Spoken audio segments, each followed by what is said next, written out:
Hello mga lods at good evening So maligayang pagbabalik sa ating munting channel. So ito dumating na yung natin, yung ating parts ng ating PX pa doon MT800 pala.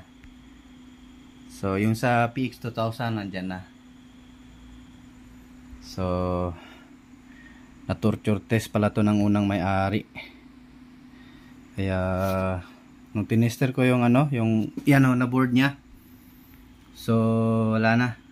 Patay yung mga MOSFET at mga output transistor. Siguro nasa lang yan. Pagpalagay lang natin nasa mga 4 na piraso yung yung sira na output transistor kasi nga ay output collector to Kasi nga collector out ito. So wala itong meka. So walang meka mga lods Pero NGW. At ang supply nito pumapasok dito sa ating resistor. So imbis na ito yung out, dito nag-in yung ating voltage nagaling sa ating main capacitor or main supply. So at ayan. So dumating naman So ito yung isa pinadala ni Madam. So meron pa rin nababasa natin sa video natin. So hindi siya naniniwala na kaya ng 1500 watts nito ang ating kasi 1500 watts naman talaga to. Siguro pagpalagay natin kahit sabihin natin 1500 watts sa 4 ohms load. So kung may 1000 watts ka naman na live or 1200 watts na live, so kaya pa rin hatawin mga lods. Kasi nga dito ka magbabase kung ilang transistor yung isang channel. 2, 4, 6, 7. So kasi yung 1000 watts na kahit live pa yan kasi nga hindi naman yan totoo na talaga na RMS din yung speaker.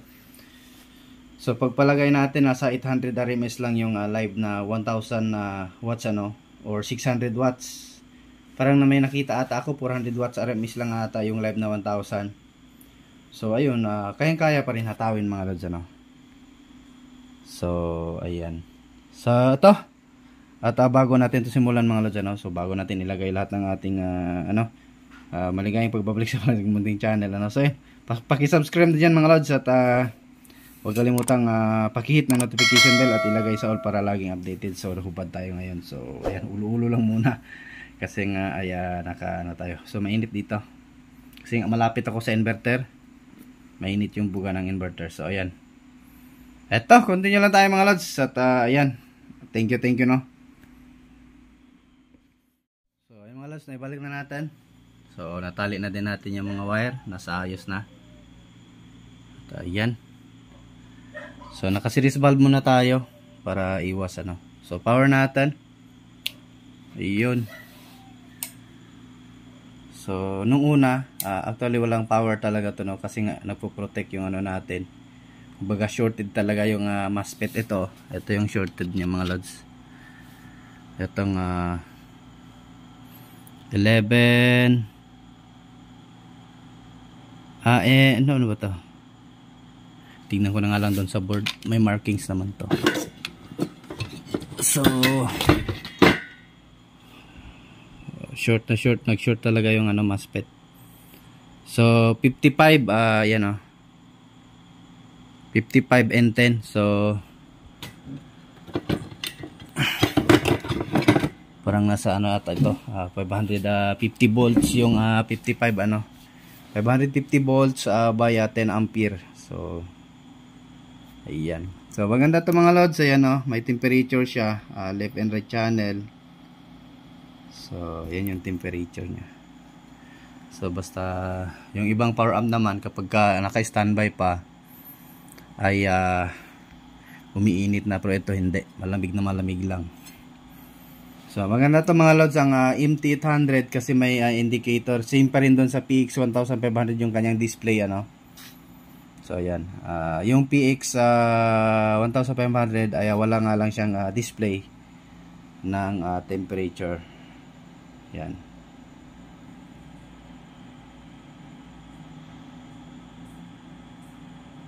Parang Kevlar lang din yung pormahan niya. Na yung MZ400 pero mas madami nga lang to siyang output ata. So ito yung board ng ating ano, MZ. Meron tayong board dito na hindi ko pa na-repair kasi gawa nga ng kulang tayo ng parts. Nag-order pa ako, di pa dumating. So ito yung board ng MZ 400, MZ 600 ata. So ayan. So ito, kukunti lang yung transistor kasi ito final driver. Meron pa tong final driver, no? 2, 4, 6 lang kasi itong isa diode to. So ayan. So kukunti lang kasi dito kayo mag-base sa resistor na to yung nakatayo.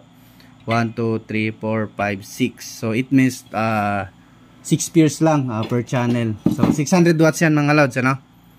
600 watts. So ito naman ay MT800. So pagpalagay natin nasa 800 watts ito. RMS ano. So kayang-kaya na 'yan hatawin yung ano, yung 1000 watts na jackhammer na ano, na live speaker. So ito 2, 4, 6, 7. So mas lamang to. So pagpalagay natin yun kasi 600 yun, ito 800. So ganun lang, konti lang yung lamang.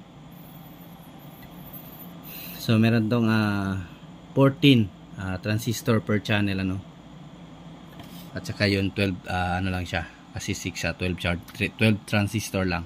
At ito naman may apat na capacitor na 15,000 UF by 80 volts. So yan o. So ito, lagyan na natin ng audio. At saka yung transformer pala nito. Ayan o, kung kayo naman po, kung magaling naman po kayo sa transformer, ay ang voltahe nito ay 98 volt, 49.0, 49, 98 volt. So mataas na rin mga lods. So nasa ano na to siya, yung high rail nito. Tignan natin sa BDC. Saka mamaya na tayo mag-testing. Tignan natin yung BDC nito, kung ilang BDC. Yung ating high and low, high rail lang muna, no? High rail muna tayo kung ilang volt. So dito tayo, tutusok tayo dito sa ating ang pinaka black. Ito yung ground. So, yung high rail natin, itong kulay red. So meron tayong 120 in single rail ano. So nasa 240 ang rail to rail ng ano natin, ng high volt, no, high voltage. At yung low rail naman natin sa BDC ay 59.3. So single rail. So pagpalagay natin rail to rail tayo, high rail muna tayo, itong white at saka red. So ayan, meron na tayong 240 volts. So naka ano pa yun mga lods, naka series valve. So tanggalin na natin sa series valve para makita talaga natin yung kanyang totoo na voltahe. Patayin muna natin. So mas mainam na yung ano natin sa inyo mga lods, ano. So yan, direkta na tayo. Power natin. Ayun. Okay. So ito, wala na tayong ano. So tester natin yung high rail ulit. BDC, no, BDC kasi nasa filter capacitor na tayo, no? Dumaan na to ng bridge diode. So yung high rail natin, so ayan, meron tayong 283. So diba, tumaas mga lods, gawa nga ng series valve. Ay kanina 240 lang siya. So ngayon 283 na ang high rail natin. Rail to rail, negative positive. Then sa atin namang sa ating low rail, rail to rail ay meron tayong 141 BDC. So yan, ikaw mga lods, isipin mo yun. Ang lakas na nun. Sa high rail pa lang, nakakatakot na yung hawakan yung niyan, yung output. Meron tayong 284 or equivalent to 285 BDC. Ang lakas na yan mga lods. Sa single rail ng ating high rail ay ayan, meron tayong 142. So ayan, at least nakita nyo mga lods. So kung ano yung binili nyo na power amp. So basta ang recommend ko lang dito, kahit 1 kW na D18, okay na dito. So wag nyo nang wag nyo nang dagdagan mga lods, kasi nga ay mura lang naman din to. Kung gusto mong talaga malakas yung sounds mo, huwag kang magparami ng speaker, magparami ka ng power amplifier. Kasi mura lang naman din to eh. So, di ba? So, ito, lagyan natin ng audio. Post ko muna yung video natin. Audio na tayo. Oh, lakas.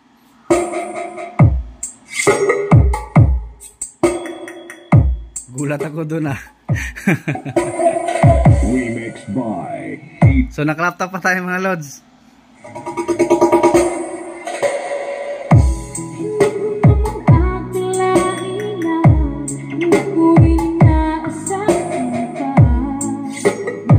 Lakas. Grabe. Quality talaga yung tunog mga lods. Check na natin. Naka-default naman yung ano natin, deep switch. So, mamaya pakita ko sa inyo yung likod ano. So, para alam nyo din. Kasi alam ko yan yung tatanungin nyo eh. Lakas mga lods oh.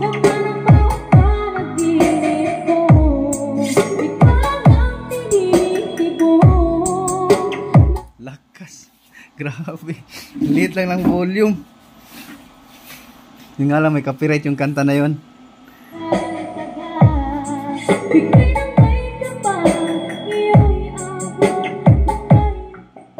Palitan natin. Copyright tayo niyan.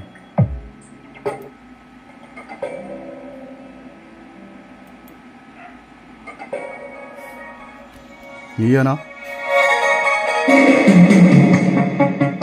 So wala nga yan to, wala nga lang crossover mga lods ano? Woo! Grabe. Ang liit lang talaga ng volume mga lods. Ayan o. Grabe. Tatlong ano lang oh.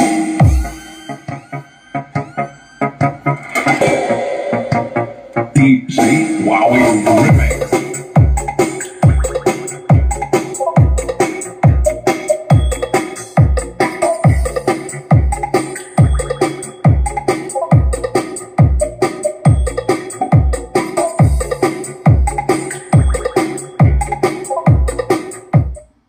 Grabe yung kalansing ng ano, Twitter natin oh.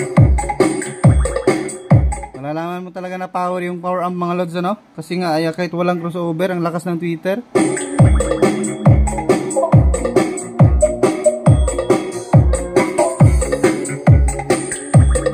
Uminit na yung ano natin, nagiging 32 degree na siya. Ayan oh. So hindi na nga tayo makapagbuelo ng audio test kasi nga may mga copyright yung ano natin.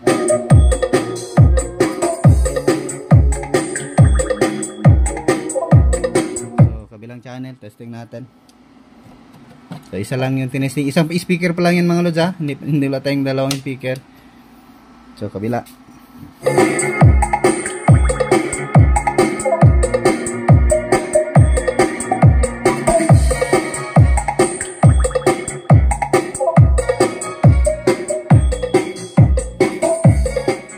Palitan na naman natin ang kanta para iwas copyright. Ano yan? DJ Wowie Remix. Ang ganda talaga ng quality mga lods. Quality talaga yung tunog ni Padon. Yung mga nakasubok dyan, comment kayo dyan sa baba kung ano yung performance na, kung ano yung quality ng Padon ano. So hindi tayo makapagbuelo. Sa kagabi na rin mga lods.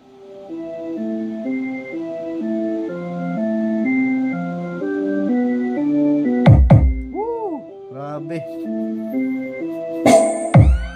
DWR.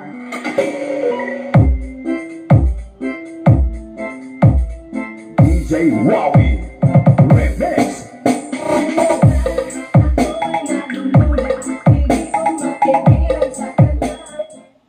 Lakas ng copyright niyan. So yun, baka nagustuhan yung video natin mga lods, huwag kalimutang i-like. So yung mixer natin, natin na nagagamit. So wala pa tayong ano, hindi pa ako nag-order pa ako ng soundbox mga lods, hindi pa dumating. So saka gusto ko sa next, gusto ko gumawa na maging box maker din ako. Mag-practice ako.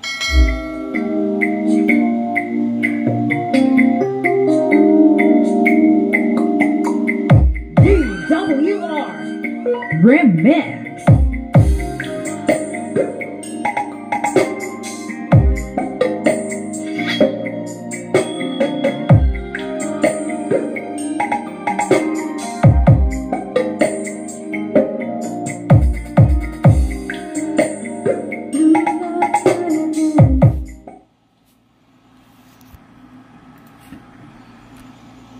Take my breath away.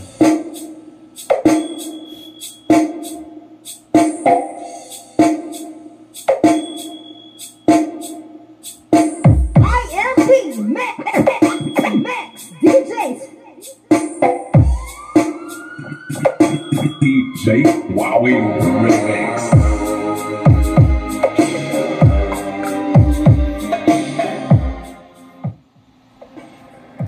Hanap tayo yung ano, next pa natin.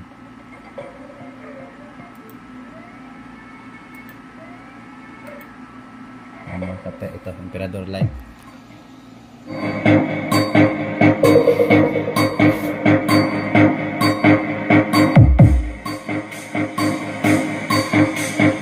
DJ Wowie Remix.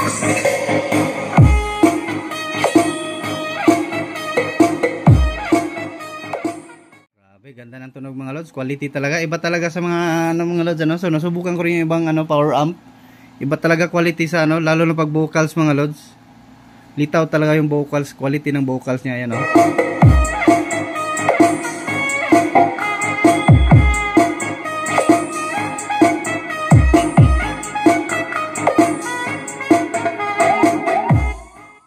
Copyright pa rin yan, eh. Nakakatakot, may strike na naman tayo. Battle mix, yan.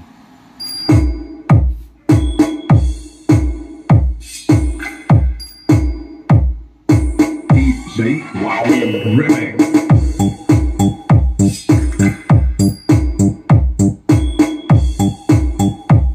Lalo na siguro pag may crossover to at saka mixer mga lods, ano? Hindi lang siguro ganito yung ano, lakas kasi laptop lang yung gamit natin.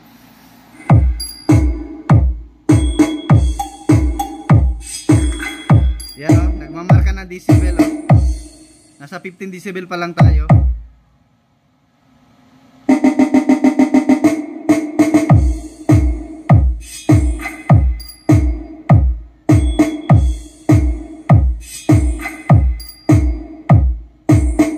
DJ Wowie Remix.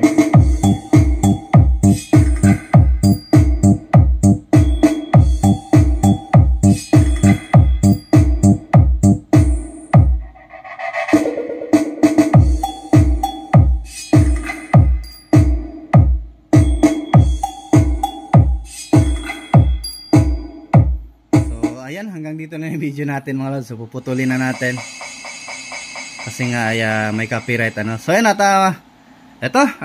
yung magpapa-shoutout dyan, comment lang sa baba ng ating ano, no, ng ating video. So yung mga nakagamit dyan ng Padon MT800, so comment kayo kung ano yung quality, no. So para naman yung ibang viewers natin, kung sisilip sa ating comment section ay makikita nila, no. DJ Wowie Remix.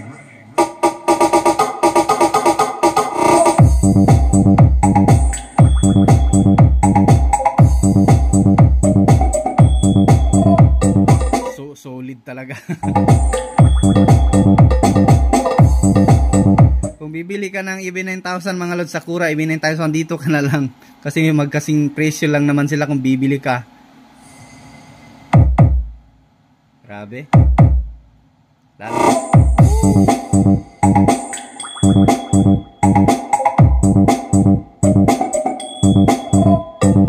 DWR.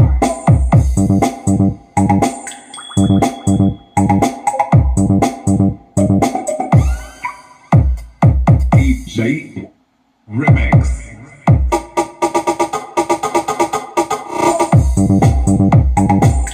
So yan, thanks for watching mga lods, ano? So yan, maraming salamat at sa walang sawang suporta sa aking mga bagong subscriber dyan. So thank you sa tiwala, no?